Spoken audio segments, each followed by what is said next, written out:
Adam Schiff. He's reared his swampy creature head out of the abyss of the Capitol Hill building. Yes, he has. Once again, Adam Schiff wants us to believe in a new Russia hoax. Well, it's not Russia necessarily. This has to do with Department of Homeland Security. It's not Ukraine. There's always something going on with Adam Schiff, who is the chairman of the House Intelligence Committee. I'm going to tell you something here, and it's because it's just been nonstop, right? For 4 years. You and I have been through this for 4 years now, constantly targeting President Trump. Now, President Trump is not perfect. No man is, and no person is. So, of course, criticism. Go out there, mount the criticism, double check. It's the job of everyone to be a watchdog on their government. But what we have seen happening to President Trump is beyond pale. There has never been a case. There has never been, look at history, look at modern history, where a president has become the target of the left and of the never-Trumpers on the right.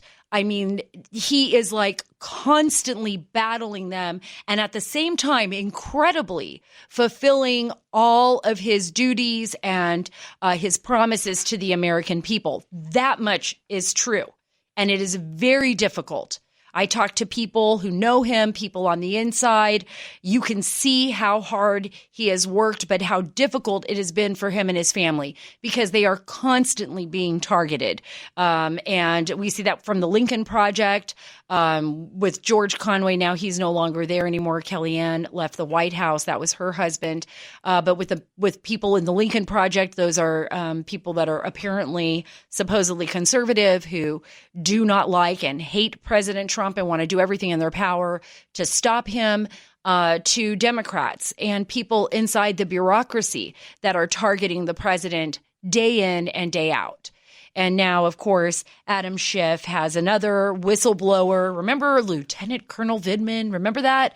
Remember that with Devin Nunes? He's like, Vindman, it's Lieutenant Colonel Vindman to you, sir. That was it. Devin Nunes was getting the smackdown by the whistleblower, right? Remember that guy? And now there's a new whistleblower. And remember the other whistleblower, the one that nobody was supposed to talk about?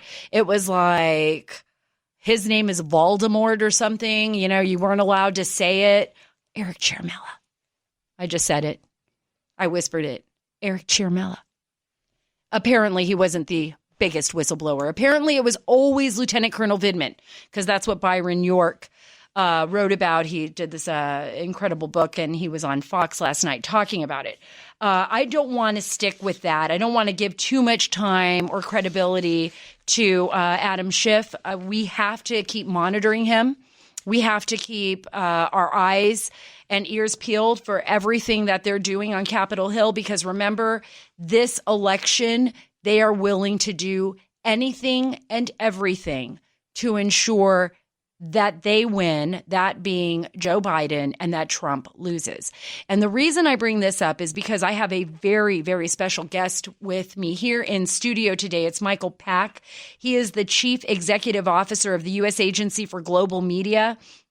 And he was actually confirmed by the United States Senate on June 4th, 2020. He was formerly the president of Manifold Productions. It was an independent film and television production company that he founded actually in 1977. He has done numerous award-winning documentaries, and he is going to be here today to talk about, I think, the most important job that he has ever had in his career. And that's me just giving that to him. And I think it is his work right now at the U.S. Agency for Global Media. And I believe that what he has uncovered and the work that he is doing, he's up against a behemoth, really, a bureaucracy that is targeting him left and right because he is cleaning out. He is cleaning out these agencies like Voice of America and other agencies underneath USAGM. And he is ensuring that these agencies are cleaned out, because I'm going back right now to former Vice President Joe Biden and the upcoming presidential election. You can see that there are people within these agencies, and I'm going to be playing something for you coming up, which I wrote about at SarahCarter.com. It's actually about Voice of America Urdu. They basically did a campaign ad for Joe Biden, for the Democratic nominee. They did a campaign ad that targeted Muslims in America. And of course, this is taxpayer dollars, over $800 million going to all these agencies. And they actually did a promotional political campaign ad for Joe Biden. I can't stress enough how mismanaged these agencies are. And they are targeting Michael Pack. He has been appointed to head this agency and to clean it out under the Trump administration. And every time he does, and every time he starts shaking things up, people are coming at him from all over, from NPR to the Washington Post. They say he's trying to dismantle these agencies. They say he's trying to destroy these agencies. No, he is not. He is not doing anything of the sort. But before I get to Michael Pack, and I know you're all on pins and needles because you got to hear this interview with him.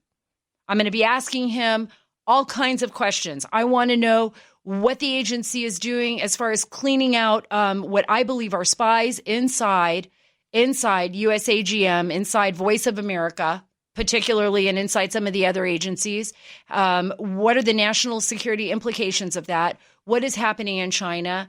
How is he handling the aggressive nature, the aggressive actions being taken against him by his opponents who do not want him to do anything to this agency, who are trying to fight him tooth and nail? And what is happening with that agency as far as like what can we hope for in the future? What changes? And why does this affect you and I? Why should we care? Why should we care? And I'm telling you, you absolutely must care. There are national security implications that you're going to be dealing with directly. But before we get to Michael, folks, I just want you to remember that this is the most important election of our time. America itself is on the ballot. The police are on the ballot. As radicals push to defund law enforcement while doing nothing to deter the looting and the violence tearing our nation's cities apart, the fact is, our safety is on the ballot and our way of life, too. That's why I'm urging you to join an effort sponsored by Job Creators Network. I love this group, Job Creators Network. They do everything they can, not only for small businesses, but for America in general. They're working with the biggest conservative hosts in America, like me, Hannity, Elder, Prager, Gorka, Gallagher, Hewitt, Dan Bongino, Ben Shapiro, and the chicks on the right. All of us. They're working with all of us because we want to get the word out. This election is about one thing. It's about turnout.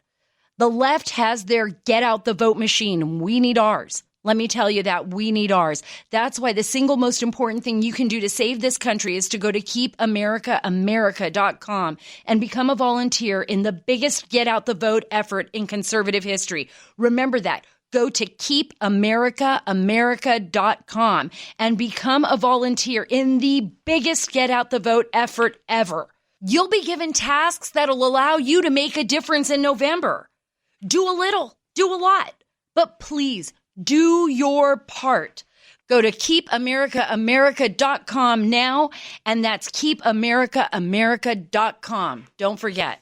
Michael, it's so great to have you here at the Sarah Carter Show. I have been looking forward to this for some time now, mainly because I have been covering the stories on Voice of America and what's been happening across the board, particularly with Radio Sawa, Radio Free Europe, and some major concerns that have been developing over the last decade. It feels like you are the first person put in a position to make any difference at all in what used to be an incredible organization. So thank you for being here. Well, thank you, Sarah, and thank you for all your reporting on this subject. Oh, well, you're welcome. First, I want to start out with, I want people to know a little bit about you, Michael, about your history and why you are now in charge of so many significant changes in the agency. Talk a little bit about what brought you back to Washington, D.C. Well, for most of my career, I've been a documentary filmmaker. I've made over 15 documentaries. Almost all of them have been nationally broadcast on PBS. The last one was broadcast this year, and it was a biography of Justice Clarence Thomas called Created Equal, Clarence Thomas in his own words. But we've done many documentaries on George Washington, on Alexander Hamilton, on politics, on culture. And I've done that for many years. And additionally, I have worked inside public television. I was the senior vice president at the Corporation for Public Broadcasting. But I originally came to Washington in 91 to work in international broadcasting, where I am now. When my wife was actually 8 months pregnant with our first child, I got the offer to run what is now the TV part of the Voice of America, then called WorldNet. And I so believed in the mission that I was able to convince my wife to move from California here. Let's talk a little bit about that mission. That mission's important. What is the mission, and what was the mission then? The Voice of America, it is simple to explain. As you know, my agency has 5 broadcasters, but the biggest is the Voice of America, and it has a charter passed into law under Gerald Ford, and it has 3 components. The first is to broadcast the news in an objective and balanced manner, have both sides of an issue reflect the full range of American public opinion. The second is to explain America's institutions and democracy to the rest of the world, essentially to tell America's story, to explain our values to the rest of the world.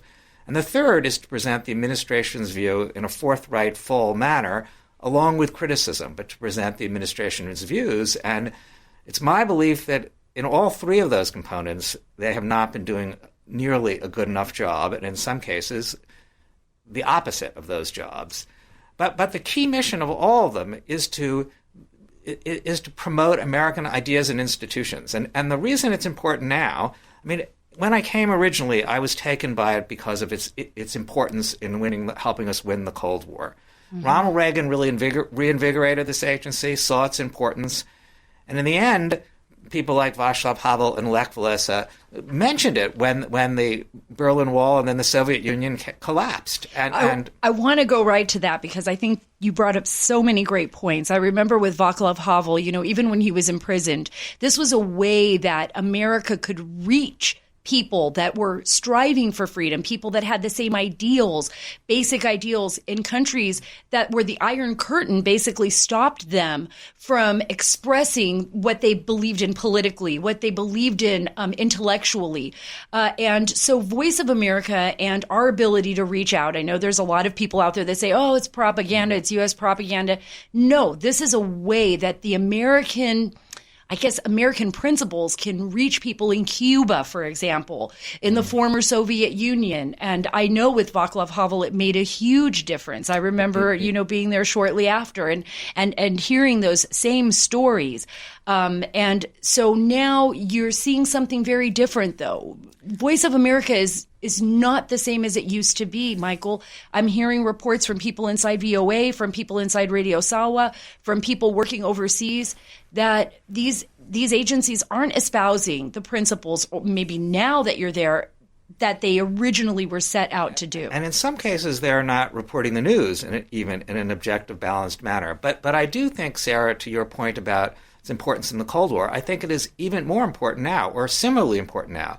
American ideas are under attack by a lot of our adversaries, China, Iran, North Korea. There was a feeling after the Cold War that maybe we don't need these agencies, but I think now no one thinks that. Mm-hmm. Our ideas are under attack, and our enemies are ramping up their information and disinformation campaigns, and we really need to ramp ours up and defend American ideas and principles, sort of the uniqueness of the American experiment, based in the Declaration of Independence and the Constitution and the principles this country is based on, and explain it to the world. And we have an instrument to do that. Mm-hmm. Well, with the U.S. Agency on Global Media, when you came in, what was it that shocked you the most? What happened when you came back, you took over, you remember your experience from 91, you walk in and all of a sudden everything seems upside down or different. What went through your mind?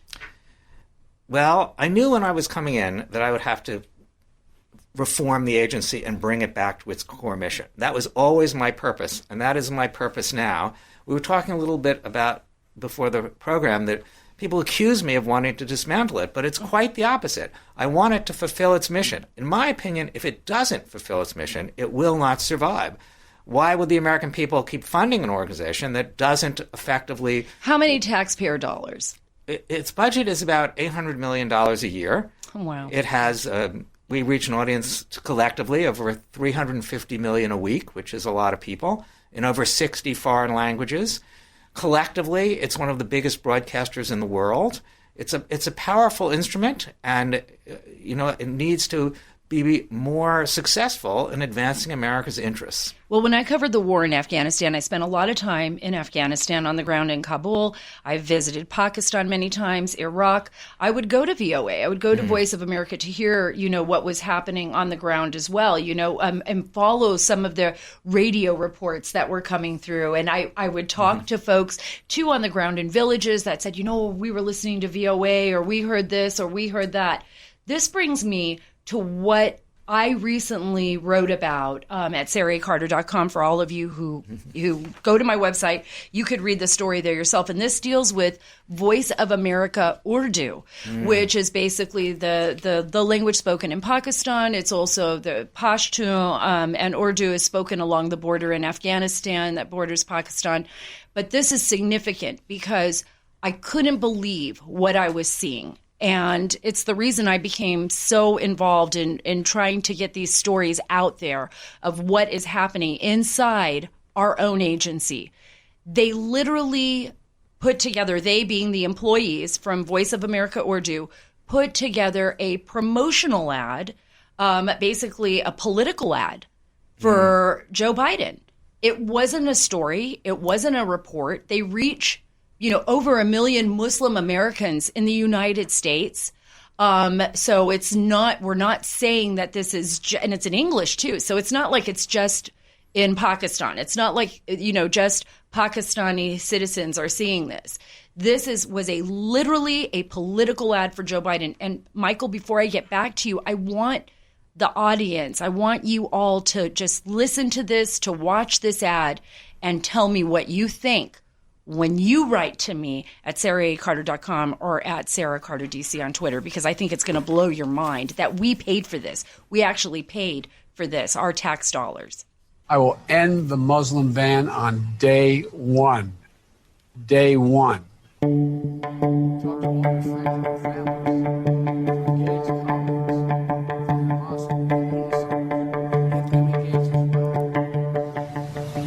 Hadith from the Prophet Muhammad instructs, whomever among you sees a wrong, let him change it with his hand.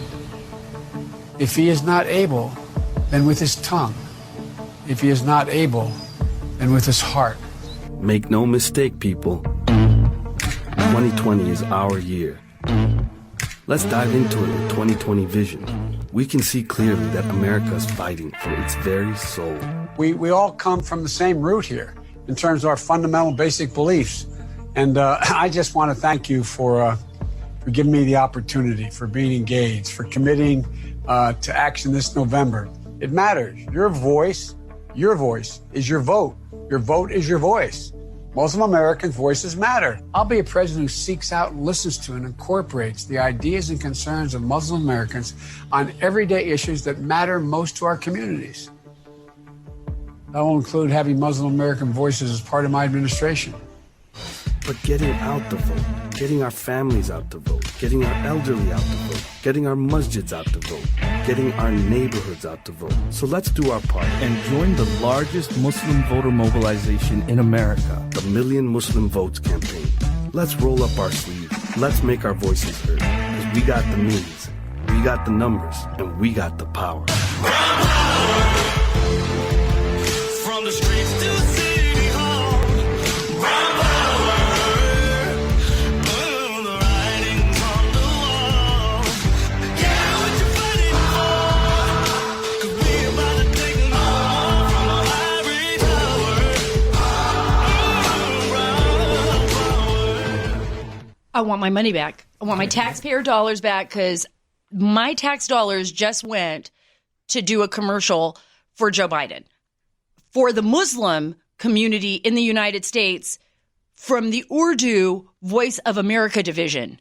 I just can't believe it. And by the way, There was never a Muslim ban. There was never a ban against Muslims. That's a lie. So the story is wrong to begin with. If it's not even a story, it's a political ad, and it was wrong to begin with. And the fact that Joe Biden was reading from hadiths is very interesting to me. It's like, what's going on here? You know, you're reading from the hadiths. You have, the support of these of groups. You're promising to put Muslims in high level positions. Okay, fine. I mean, if you want to do that and you become president, that's fine. But you're making these promises to people like Ilhan Omar. Remember, this is what Joe Biden in his campaign is pandering to right now. It's Ilhan Omar. It's Alexandria Ocasio-Cortez with the Green Deal. It's Rashida Tlaib, and obviously VOA Urdu, meaning the Pakistani government and their ISI, which is their inter-services intelligence agency, are somehow kind of like all connected to this, because this is incredible, Michael. Yes, I was shocked when I saw it too, and it came to us through a whistleblower, or at least someone inside the VOA who called it to our attention. A good whistleblower. And it was shocking. Because it isn't even a question of bias. It's not like it leans towards Biden. It is a Biden ad. And as you say, it's targeted to the people of Michigan. It says in the ad the number of votes that are needed to turn Michigan for Joe Biden. It's targeted to the Pakistani population of Michigan against many rules, against the Hatch Act, not allowing government employees to participate in elections. It violates the Smith-Mundt Act that prohibits us from international broadcasting from targeting Americans. It violates journalistic standards at many, many levels. So it's very shocking. And I was shocked when I found it. Even though I knew there was bias, I was shocked at this kind of bias, really shocked.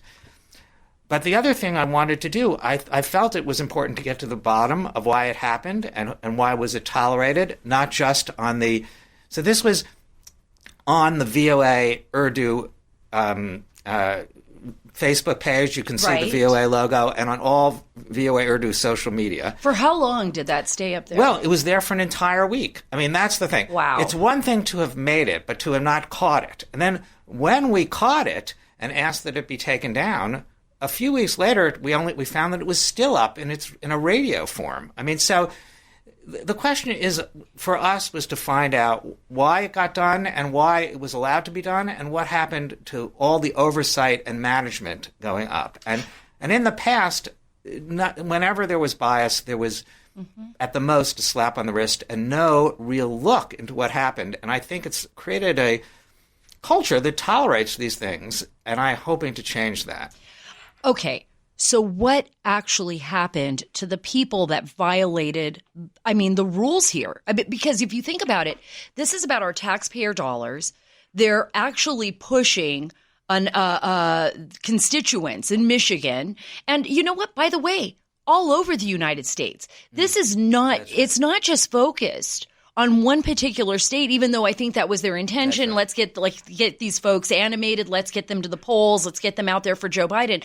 But this is Muslims all across the United States, or anybody for that matter, even if you're a Pakistani Christian and you're watching this and you happen to go to VOA Urdu for your news. This is really pushing all the limits. Does anyone pay the price here, and who holds them accountable? I mean, you came in, you're doing your best, but you're up against a behemoth bureaucracy that's trying to fight you at every corner. That's right. So we did insist that the HR department hold people accountable and do a complete investigation.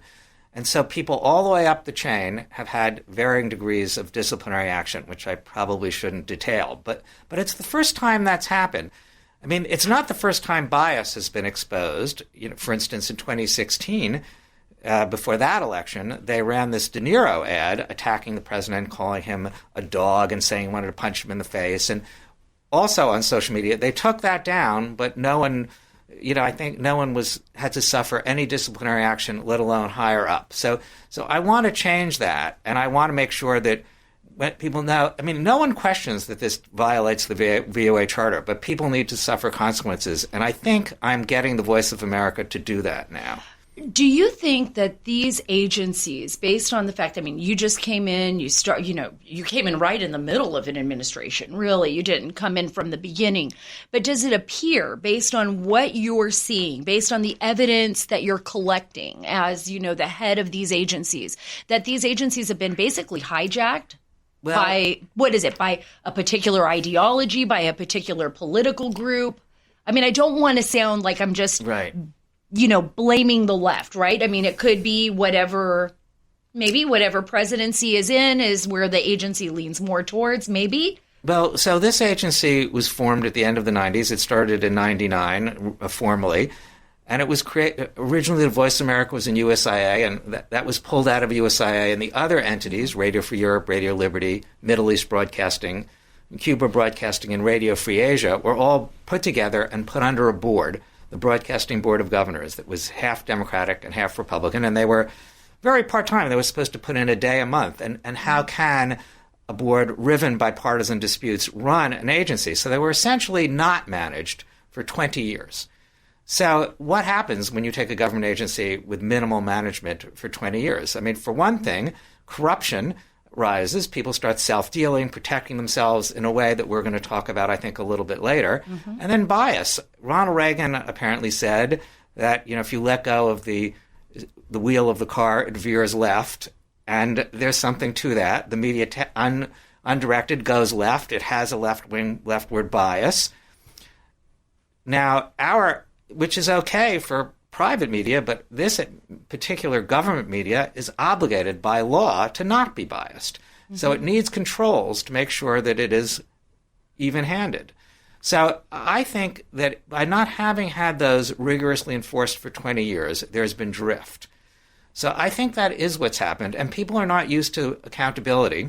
So mm-hmm. I think we are making those changes, and not, as you say, without controversy, right, and not without resistance.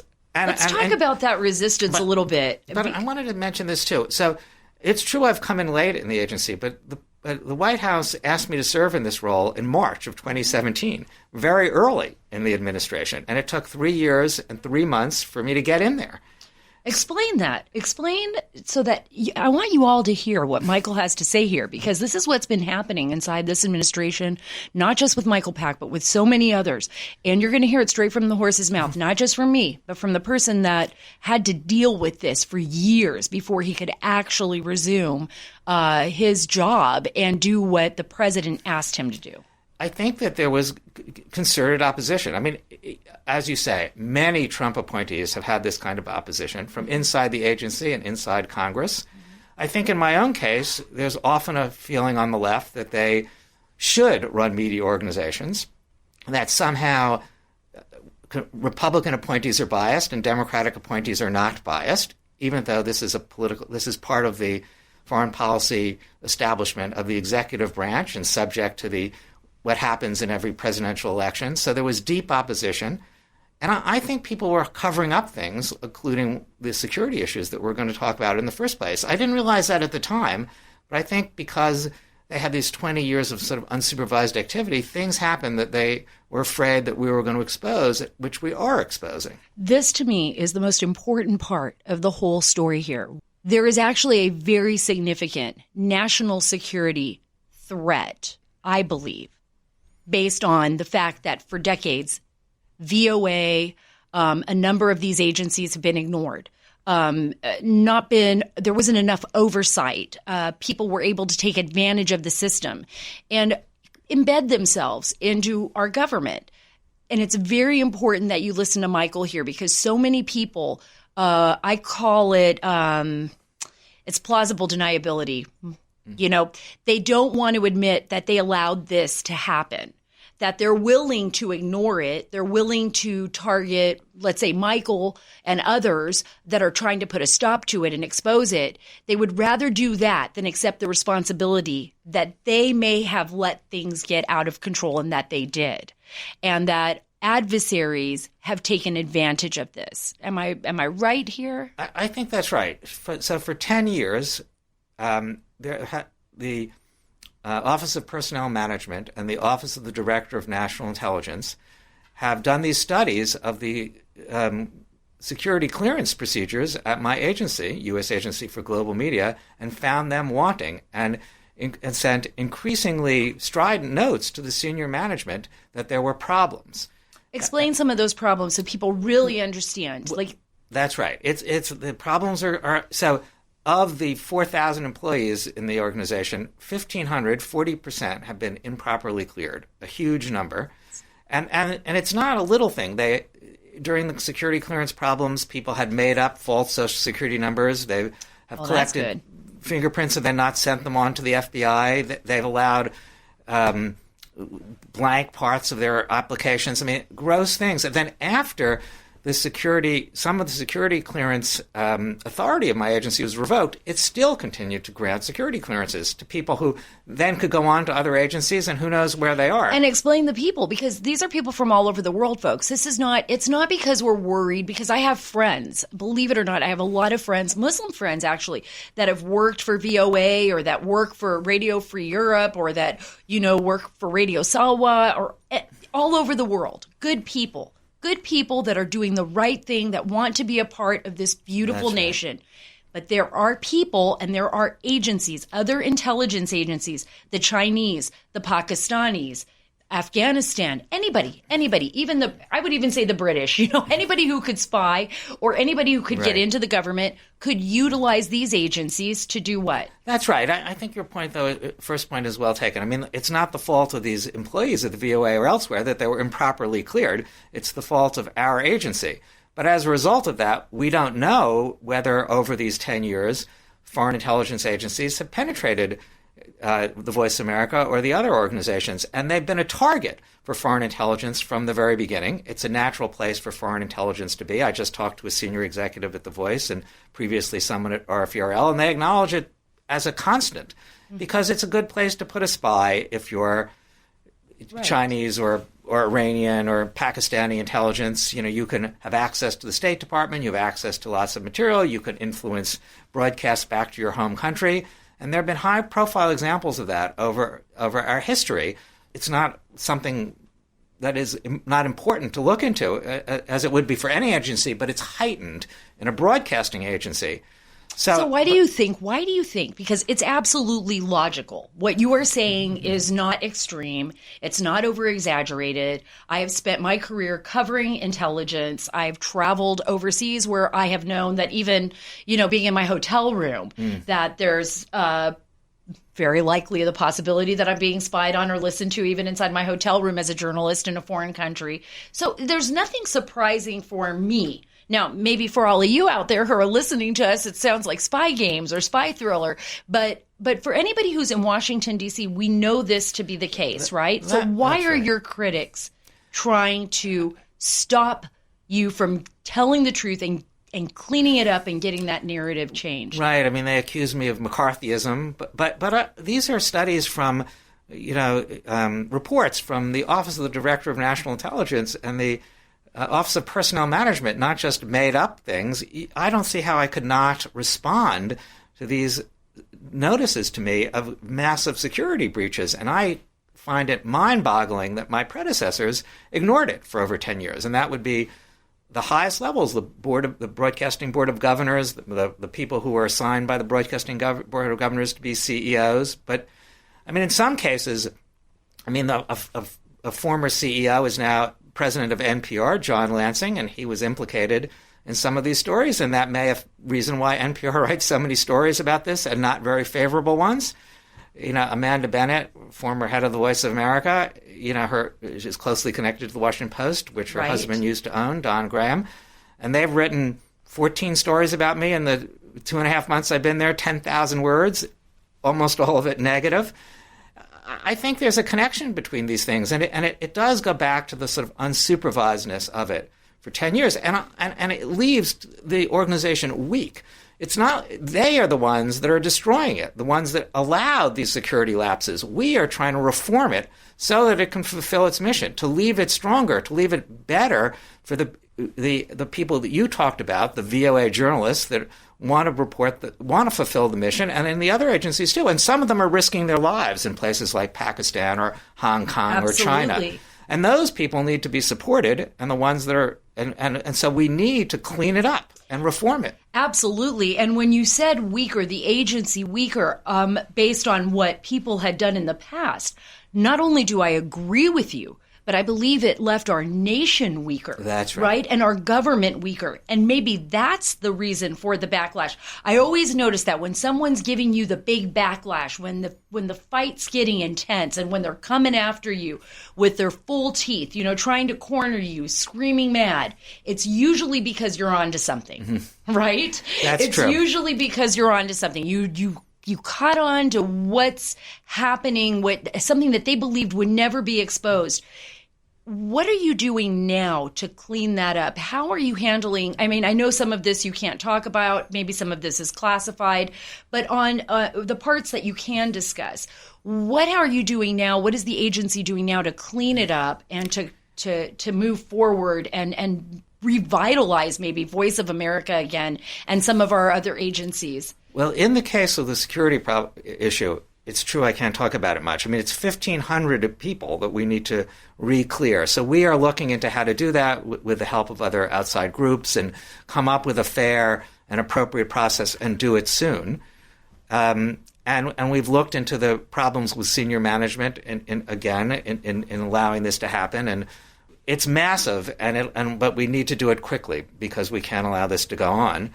I mean, the other issue that we brought up, bias, I think we are continuing to look into it. I have encouraged the Voice of America to look more closely at their coverage of elections. I mean, I do not think the Urdu thing is a single unique instance, and with only 2 months before the election, we need to make sure that there are not more things that are going out with sort of obvious bias. Are you able to go through the various language divisions, and do you have any group that's conducting oversight to ensure that there's no political hanky-panky going on with any of the agencies? Well, I have asked the VOA to set up a unit to look, or to use their program review process to look more closely at what's going on in elections. And then we do have the people who call our attention to things, as somebody did with the Urdu video. So I think it's a really important thing. This is a case where it is important to explain how American elections work to the rest of the world. That is part of the purpose of The Voice, but it has to be done in an appropriate manner. And it can't be biased, and a lot of it is targeted, some of it is targeted to Americans in an appropriate way, and we need to catch these things and not allow them to be up for a week like the Urdu video, but get them right away. Well, absolutely. And for all of the listeners out there, for the regular American worker, the mom at home with her kids, making dinner, the guy who's working on his car, today, and just, listening to the podcast. Thank you so much for doing that, by the way. How do you explain to them why it is important to have these agencies and the difference that can make in their own lives, as far as, like, I think on the bigger, grander scale of security and getting the word out about America to people all over the world? I feel strongly that we are really in a battle of ideas. I mean, we're always in a battle of ideas, but I think it is really ramped up. I mean, in China, they claim that their totalitarian system is better at dealing with the pandemic. They have the Belt and Road Initiative. They have increased their own information campaign promoting their view and their way of running the world. We need to ramp up ours. I mean, I think, sometimes... Are we able to reach China, the Chinese people, the Uyghurs along the border? I mean, to me, that would be the most important. Well, we are working hard to do that. I mean, one thing that we do is internet firewall circumvention. China has the Great Firewall where they block their citizens from internet access. And yes, we have funds to try to develop technologies for getting around that firewall. And I think that is a very, very important thing that we do. Breaking news. You heard it here. I haven't heard this before, Michael. This is good stuff. So explain that to me again. We're gonna listen to this, President Xi Jinping. We're gonna get around your firewalls. Well, that's right. I mean, we are funding technologies to do that. I'm hoping that we could ramp it up. They actually spend a lot of money creating these firewalls. But Absolutely. I think if the people of China had more access to the internet across the board, including to our own material on the internet, but across the board, they would not have a much harder time maintaining control over those populations. I think it's very much like the situation we were talking earlier in the Cold War. People have called these internet firewalls the Berlin Walls of our time, and I think that's an appropriate analogy, and we need to knock them down. I have tried to revigorate our internet firewall circumvention program at USAGM. I've re-upped the Office of Internet Freedom that we have, and we started giving out grants. I'm trying to work with other agencies in government to boost this. I think it is really important, not just for us, but for the U.S. government writ large. The Chinese in particular, but other nations too, spend a vast amount of time trying to deny their people access to news and information around the world. We need to at least start spending, not a comparable amount, but a fraction of that to bring the truth to these people. Absolutely. We look at Iran. We look at other places. For example, in North Africa and Africa, in general, we see what happened in Syria. And I want everyone to think about that. What happened in Iraq, what happened in Afghanistan. All of this affects us in the United States. This isn't just about another country. Our national security is imperative. But when we get dragged in, we get dragged overseas into a system, and then we don't know who to trust. I think the trust is built with information, That's right? And you can't build that trust with another nation and with people in those nations unless that information reaches them. We saw an example of that with Syria under Obama, where it was so difficult for somebody to find somebody else other than Assad, right? Right. Who are we going to work with? Who are we going to talk with on the ground? How are we going to handle this situation?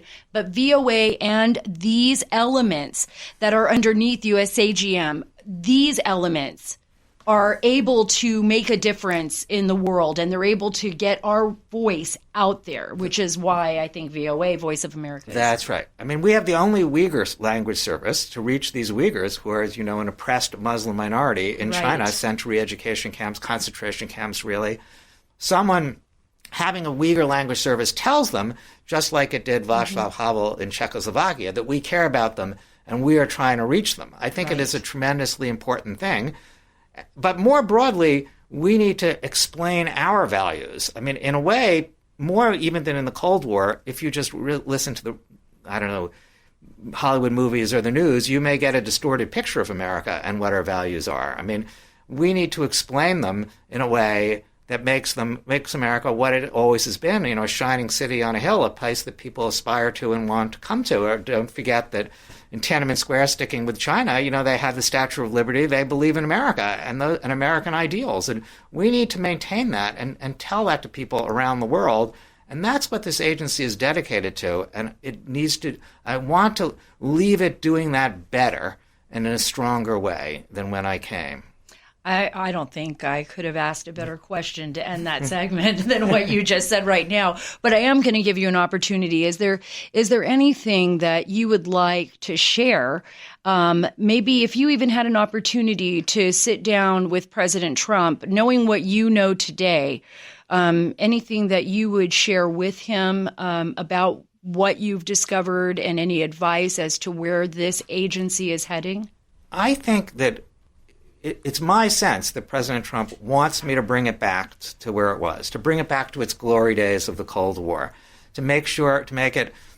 I mean, it's not. I don't want to create a distorted picture that it's all biased. There's lots of great stuff on all these networks, and we've talked about some of it. But it needs to be reformed. It needs to be the things that are unfair need to be purged. It needs to have things like the security things cleared up. It needs to be strengthened, and I think that's what. I understand that to be what President Trump appointed me to do and what the American people want from these agencies. So that's what I'm trying to do, and I hope that he supports that. Oh, I'm sure he does. And President Trump, if you're listening to this right now, I invite you to come on the show and talk a little bit about what's happening with VOA and all the other subjects that you're so interested in. We'll be willing to get that out there to the American people. Thank you so much, Michael Pack, for being with us. Your work is extraordinary. We know you're climbing up an extraordinary mountain, a behemoth of bureaucracy here in the D.C. swamp, and it's not easy. But coming from someone who has been there and who has worked in, I would consider as a journalist in some of the most dangerous places in the world and dealt with intelligence agencies, I think what you're doing is absolutely necessary for the American people and for our national security. So thank you so much for your service and what you're doing. Thank you, Sarah. So I felt like I learned so much, from speaking to Michael Pack, and I was so grateful to have him in studio here at Radio America in Arlington, Virginia. I mean, it's incredible when I can sit with the officials and actually talk to them one-on-one. It makes a huge difference, I think, for me and for the audience. So I want to thank Michael Pack again for joining us here, for explaining to you why his work is so important, why it's so imperative that he clean out these systems. And now that you heard basically that pro-political ad for Joe Biden. I mean, isn't it shocking? I mean, your taxpayer dollars actually went to promote Joe Biden in the Muslim community across the United States. So basically, you just paid for a campaign election. I mean, I don't know how this is violation of the Hatch Act in all ways, shapes, and forms. People should be fired. I mean, if I was there, it would be like, you're fired, you're fired, you're fired. People would be like literally flying back to Pakistan if I was finished with them, if I could do that. Because of this. And it angers me. But first, I want to play a clip because I love Joe Rogan. I'm sure you do too. He has a great podcast. But I tell you, this is so funny because when I think about Biden, you know, any which way you slice it, you could do this commercial. I think what the Pakistani Urdu Voice of America did was pretty incredible. Because they made Biden look so legit, right? They made him look like he was altogether there. And we know that he's not always altogether there.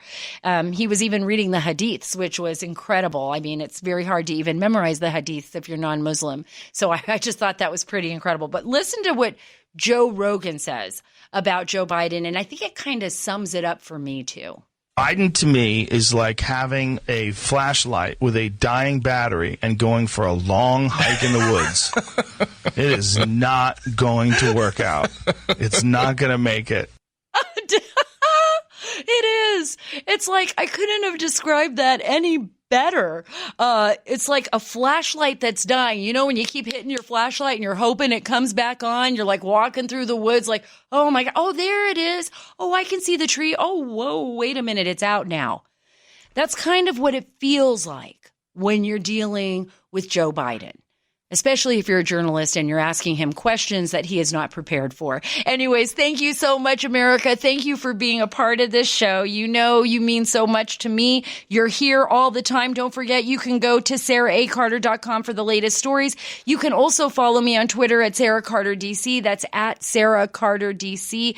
And you can visit me on YouTube. We're up on YouTube. You can see the full episodes on YouTube. That's Sarah Carter on YouTube, and at Parler at Sarah Carter Official.